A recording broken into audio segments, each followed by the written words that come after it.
So generally on my channel, I discuss lighthearted, fluffy content, but we gotta get serious for a second.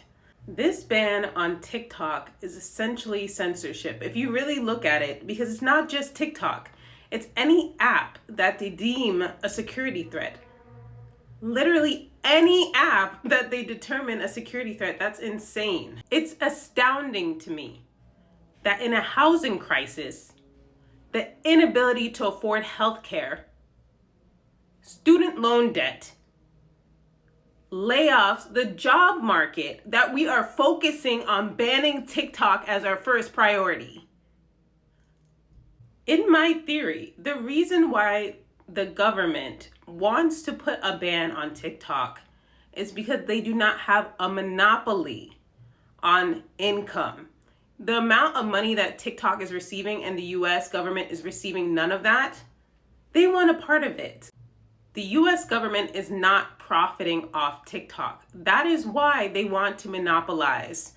They want control of where these funds are going, and they want it to the US. In my personal opinion, we receive an extensive amount of information on TikTok at a rapid rate.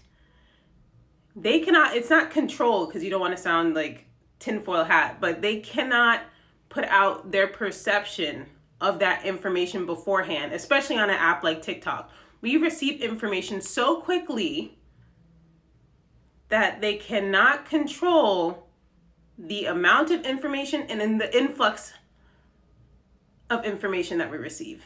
This is astounding to me because a lot of people are saying, go get a job. A lot of people could not find a job in the job market, thus they had to add additional income, find an additional income through TikTok. That is the issue. And of course, it's essential to have different forms of income in case something, especially something like this, happens.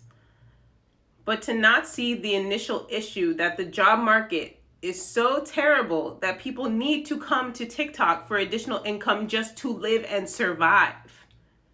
That is the point that we're trying to make. So hopefully we can get our priorities straight and figure out what needs to actually change rather than focusing on banning a social media app. Okay, thank you.